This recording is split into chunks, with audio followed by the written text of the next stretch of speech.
Goeienaand, welkom by ons aandgesprekke vanuit die psalms. Vertrouenspsalms word in tye van krisis gebore.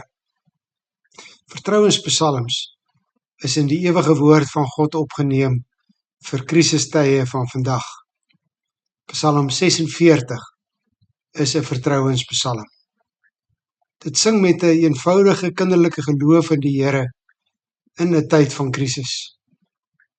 Dit oorvereenvoudig amper die werklikheid, omdat die geloof die detail van die krisis laat vervaag, dit op die agtergrond skuif, dit binne 'n geloofsperspektief plaas.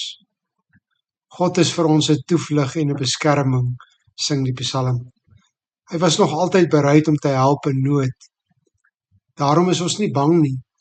Al gee die aarde pad, al skuif die berge tot in die dieptes van die see, al druis en skuim die waters van die see, al skud die berge deur sy onstuimigheid.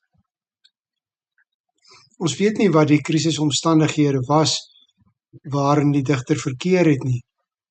Dalk was dit toe Jerusalem in die tyd van Hiskia deur die Assiriërs beleer was, 2 Konings 18 en 19. In alle geval is die bedreiging daar van nasies wat raas en wat oorlog maak.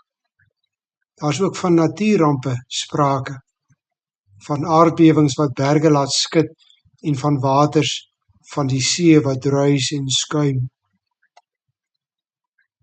Vir die digter is die geloofswerklikheid ook 'n werklikheid. Op 'n manier is dit kinderlik eenvoudig. God is aan ons kant. Hy beskerm ons. Hy was en is altyd beskikbaar.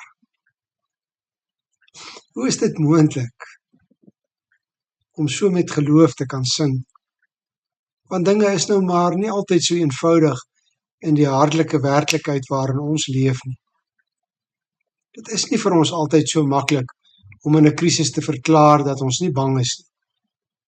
Dit is nie so eenvoudig om te bely dat God hier is as die nasies van die wêreld raas en die koninkryke wankel nie. Dit lyk nie op die oog af of die oorlog gaan ophou en die pyle en die boë stikkend gebreek gaan word nie. Psalm roep ons op om te midde van die krisisse in ons lewe, wat dit ook al mag wees, soos kinders op die Here te vertrou. Dit roep ons op om in vertroue op die Here te sing, want deur te sing bely ons. Al beleef ons die werklikheid dalk anders. Dalk moet ons meer net in vertroue op die Here sing. Dalk moet ons onsself en mekaar deur hierdie psalm oproep tot groter kinderlike vertroue. Dalk moet ons te midde van die krisis onsself en mekaar deur die sing van hierdie psalm herinner aan wie die Here is, op wie ons vertrou. Daar is 3 opdragte in die psalm. Kyk wat die Here gedoen het, bedaar en erken dat hy God is. Vereers, vir vanaand, bedaar. Kom tot ruste. Laat sak die arms en die vuiste. Hou op veg. Wees lui in hierdie saak. Laat gaan. Gee oor. Moenie bekommerd wees.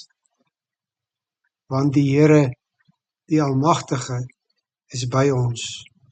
Die God van Jakob is vir ons 'n beskutting. Goeienag.